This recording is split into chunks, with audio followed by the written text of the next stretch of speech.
Olá, gente! Sejam bem-vindos ao nosso novo episódio do Delas para Elas. Hoje a gente tem uma estrela da urologia, a doutora Bárbara Melão, urologista, uroncologista, com doutorado pela USP de São Paulo e Research Fellow pelo Memorial. Muito obrigada por estar aqui hoje. Prazer, obrigada pelo convite. E aproveitando o Novembro Azul, ela que é especialista em uroncologia, eu gostaria que ela falasse um pouquinho para as mulheres que estão nos assistindo, que normalmente são as que arrastam os homens para as consultas ou que brigam em casa pedindo para os homens irem às consultas, sobre as estatísticas, as novidades, o que tem de novo nesse mundo do câncer de próstata e por que é tão importante fazer o screening.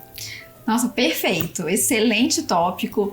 E você sabe que a SBU, ela fez uma pesquisa o ano passado em relação à busca do sistema de saúde por homens. E a gente sabe que é 7 vezes menor. Isso impacta na expectativa de vida do homem, que é menor do que a da mulher. Então a gente sabe que o câncer de próstata é o câncer mais comum do homem. Então é o segundo que mais mata.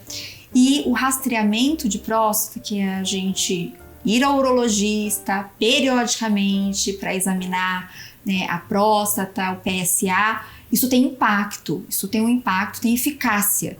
Então isso realmente diminui mortalidade por câncer de próstata.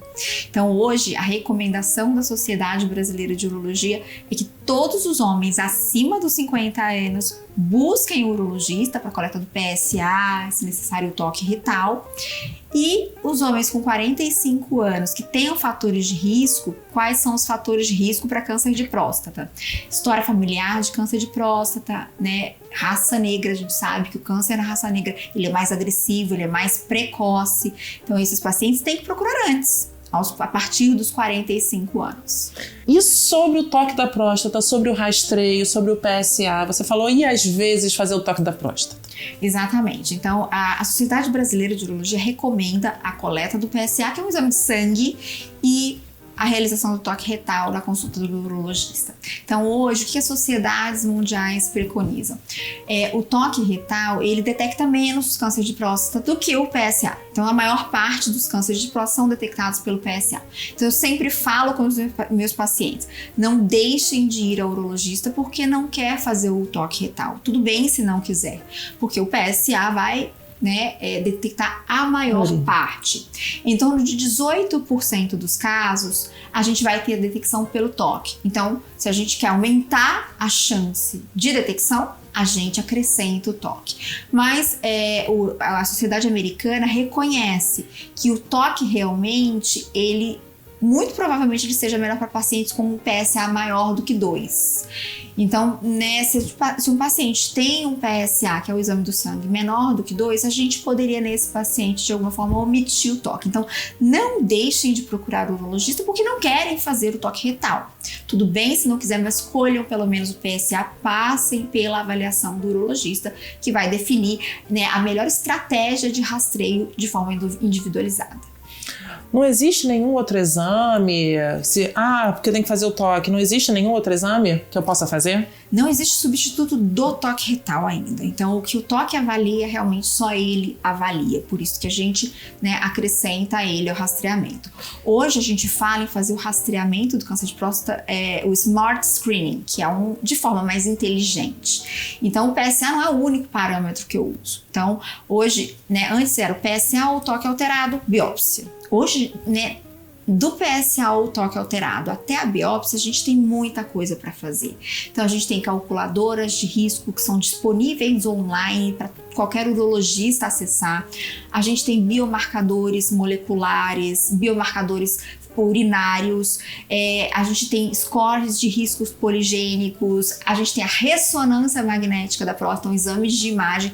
Então, tudo isso para a gente tentar fazer, para a gente ser mais assertivo, a gente poupar pacientes que tenham esses exames alterados, mas que não precisariam ir para uma biópsia, e detectar aquele câncer que a gente chama de clinicamente significativo, aquele que vai dar doença clínica, vai dar metástase e pode matar. E por que o toque é realizado por via retal?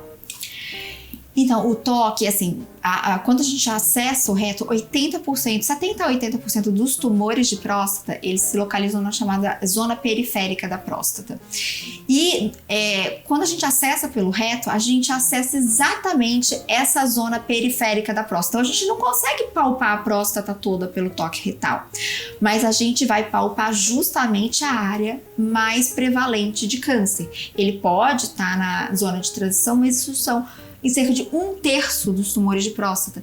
Então a gente tem um acesso direto à área da próstata mais acometida pelos cânceres. Hoje em dia a gente tem visto que cada vez pessoas mais jovens estão tendo diversos tipos de câncer.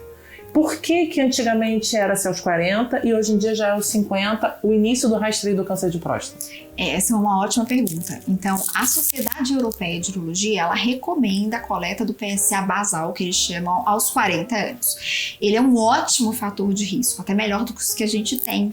Então, o PSA aos 40, menor do que 1, é um paciente de baixo risco que a gente pode espaçar mais aquele acompanhamento do rastreamento. Da mesma forma, o PSA com 60 anos menor do que 2, também seria um paciente com baixo risco de metástase ou morte por câncer de próstata. Então a gente sabe que os fatores ambientais eles estão relacionados a essa maior incidência e a expectativa é que até 2040, então a gente já está aí, a gente dobre o número de mortes por câncer de próstata. Isso é muito preocupante, né? E a gente tem que entender que o screening, quanto mais precoce, melhor. Então a gente tem uma curva de screening em que homens com 60, 70 anos, eles procuram mais do que homens com 50, 60 e poucos. E isso é o contrário do que deveria ser. Quanto mais precoce o rastreamento, mais benefício eu tenho. Acima dos 70 anos, muito pouco benefício em relação à mortalidade eu vou ter com um rastreamento massivo da população. Então, entender que quanto antes procurar, melhor. E apesar desses fatores de risco genéticos, história familiar, raça negra, são fatores que a gente não consegue mudar, hoje a gente sabe que fatores ambientais impactam, por isso que a gente está tendo maior incidência, maior morte por câncer. Então, a obesidade, por exemplo, hoje já é um fator reconhecido.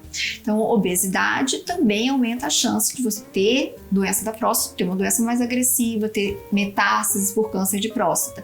E existem outros fatores ambientais que a gente ainda desconhece, mas que provavelmente atuam nesse sentido de aumentar o número de novos casos. Com certeza, né? Pelo menos a nossa geração é a geração que foi criada com ultraprocessados. Muito, Aquela propaganda do leitinho achocolatado que é fortinho e faz crescer. E que, na realidade, deixa uma bomba calórica e que tem zilhões de conservantes, né? Hoje eu acho que a gente tem uma consciência melhor disso tudo, até porque hoje a gente tem programas certos de rastreamento, a gente sabe os fatores de risco. Então, para a próstata, a gente não tem fatores ambientais tão bem definidos, mas a gente sabe que isso impacta, né? A alimentação impacta, álcool impacta, e algumas doenças sexualmente transmissíveis podem impactar, isso ainda é dúbio. Então, a gente realmente tem isso impactando em todos os tipos de câncer.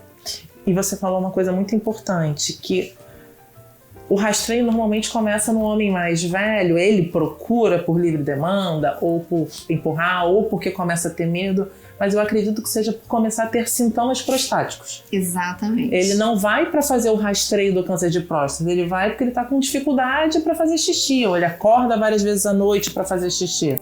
Ele começa a ter os sintomas do trato urinário inferior. Exatamente. Então, assim, o homem procura menos. E ele procura quando realmente tem alguma coisa errada. Rastreamento é avaliação sistemática de indivíduos assintomáticos. Então, não estou sentindo nada, eu vou buscar alguma coisa. E o homem tem o rastreamento do câncer de próstata e do câncer de cólon, com a colonoscopia, né? É o que a gente tem de rastreamento, é o que a gente tem de programa para detectar precoce e aumentar a chance de cura desses determinados tumores. A mulher tem de mama, de colo de útero, de cólon, então a mulher ela tem um pouquinho mais de consciência, talvez. Eu sempre falo com os pacientes que, apesar de muitos procurarem para rastrear, ou porque tem sintomas, muito mais comum do que câncer de próstata é a hiperplasia benigna da próstata, que é o crescimento benigno da próstata.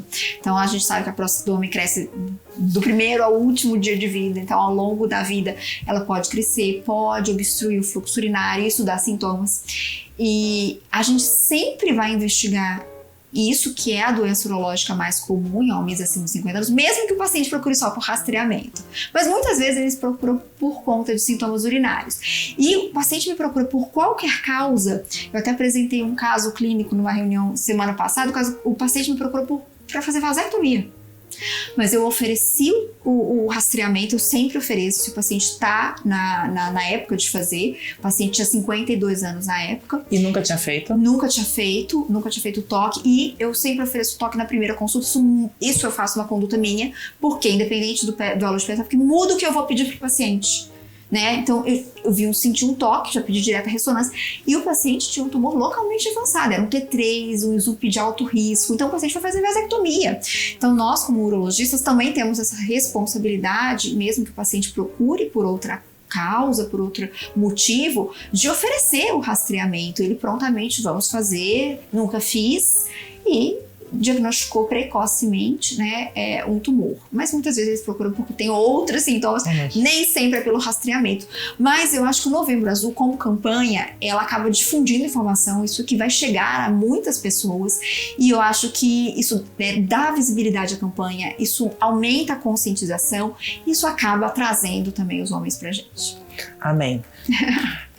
E agora sobre o tratamento, que é a grande... Primeiro é o toque, né? O segundo é o tratamento e a chance de impotência. Você que está muito à frente disso, qual é a sua experiência? O que os estudos têm mostrado de do tratamento levar à impotência, que é o grande medo dos homens? O tratamento, muitas vezes, quando é localizado, é retirado da próstata. Então, hoje é o melhor tratamento, é que tem menos chance de recorrência. A radioterapia é uma opção de tratamento com um pouquinho mais de recorrência, né? Então, considerando que a gente vai tratar com cirurgia, a incontinência urinária e a impotência, elas podem ser eventos adversos relacionados à cirurgia. Eu sempre deixo claro para os pacientes, quanto mais precoce o diagnóstico, mais chance de preservação das estruturas relacionadas à potência e incontinência. Então essa é a primeira coisa. Independente da técnica cirúrgica, não adianta ter a melhor técnica cirúrgica se o tumor já estava localmente avançado e eu simplesmente não vou poder preservar. Eu sempre deixo claro para o paciente, primeira coisa é a gente retirar completamente o tumor.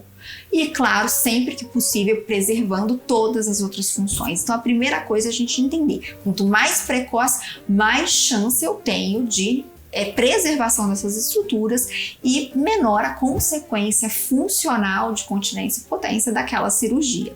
Hoje a gente tem diferentes técnicas da cirurgia, então a robótica vem aí com realmente uma amplitude de movimento que me dá muito mais liberdade de preservação. Vai ser em todos os pacientes, só porque a gente fez robótica isso vai ser certo? Não. Depende do estágio da doença, onde ela está, né, a diferenciação do tumor, a agressividade. Então, são muitos fatores. Também está relacionado à idade do paciente, à potência prévia à cirurgia. A cirurgia não melhora a potência de ninguém.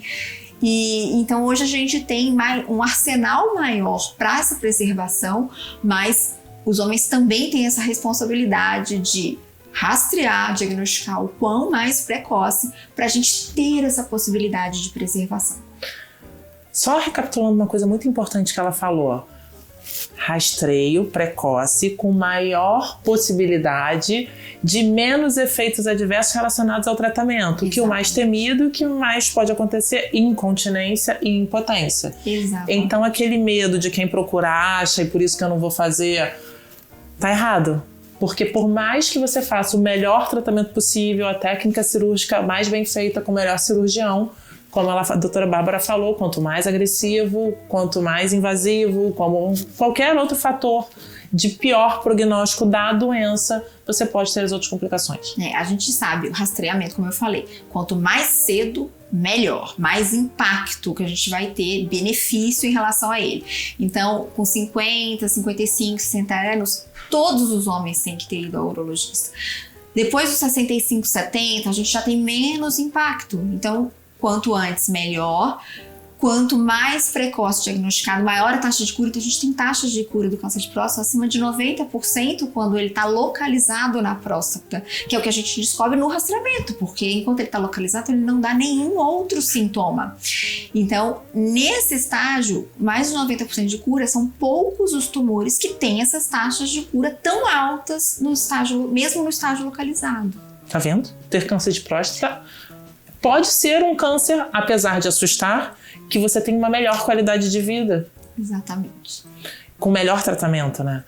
E agora te perguntar por que existe, eu chamo de um mundo mágico de Marlboro, de tratamentos para câncer de próstata, sem ser só a cirurgia e a radioterapia. Fala um pouquinho o que é sua área de expertise. Então, hoje a gente tem que definir em que cenário que está o paciente. Então, um paciente que descobriu logo no início da doença, uma doença que está só na próstata. Então, esse é o tumor localizado. Esse é o que a gente vai fazer o tratamento curativo, que tem as taxas de cura maiores que 90%. A gente vai tratar com a cirurgia ou radioterapia. A gente tem tumores que a gente chama de localmente avançados. Então, eles estão na próstata ou na pelve. Ou já extravasaram da próstata, invadindo o feixe vascular nervoso, até o reto, os linfonodos da pelve. São tumores, né, que a gente tem que tratar mais agressivamente, muitas vezes com uma combinação de tratamento. A gente chama de tratamento multimodal. A gente às vezes tem que fazer cirurgia com radioterapia, com hormonioterapia, né, para ainda tentar ter uma chance curativa. E a gente tem aquele, né, tratamento em 15 a 20% dos pacientes que a gente vai diagnosticar, infelizmente, avançado. Então, o câncer de próstata avançado é quando ele já saiu da pelve, já foi para os ossos ou para os linfonodos não pélvicos, não, que a gente chama não regionais, pode ir para o fígado, para o pulmão, enfim, já deu a metástase. Metástase é o tumor fora daquele sítio primário onde ele começou. E aí, realmente, na última década, a gente teve um boom de tratamentos, né? A gente trata esse paciente que já tem metástase com tratamentos paliativos. Então, o tratamento paliativo é aquele tratamento que procura, né, aumentar a sobrevida, a melhorar a qualidade de vida, mas a gente não vai ter uma chance curativa para aquele paciente. Então, hoje, a gente consegue, com as novas medicações, que a gente tem as combinações, aumentar, a gente falava, né, eu lembro lá quando eu estava na residência, 2, 3 meses a mais, acrescentando quimioterapia. Hoje a gente fala de anos de vida. 2, 3, 4 anos de vida, né? Mas a gente não quer diagnosticar esse tumor nesse estágio. Então, os Estados Unidos teve uma recomendação em 2012 contra o rastreamento. E isso gerou uma diminuição, a população acreditou naquela recomendação, então isso diminuiu a busca por rastreio e aumentou de forma assustadora o diagnóstico desse câncer avançado, né? E, consequentemente, metástases por câncer, morte por câncer de próstata. Então, a gente não quer que isso aconteça. Então, a gente quer aumentar a conscientização, que cada vez mais homens busquem o rastreamento, porque é a única forma da gente conseguir diagnosticar precoce e tratar com realmente intenção curativa. A gente não quer tratar de forma paliativa. Mas hoje, mesmo que você tenha sido diagnosticado com câncer avançado, a gente tem muitas opções de tratamento que aumentam de forma muito significativa a quantidade e a qualidade de vida. Eu vou deixar ela descansar um pouquinho e no próximo episódio a gente volta para falar um pouquinho mais sobre formas de tratamento, tirar dúvidas sobre o câncer de próstata. E uma coisa que é muita dúvida, porque nas mulheres a gente tem o teste genético, falar sobre isso, um pouquinho sobre o teste genético para o câncer de próstata. Não deixem de seguir no canal, ativar o sininho, deixar o seu like. E se vocês tiverem qualquer dúvida, mandem aqui embaixo que a doutora Bárbara responde, porque eu não sei fazer mais isso não. Um beijo!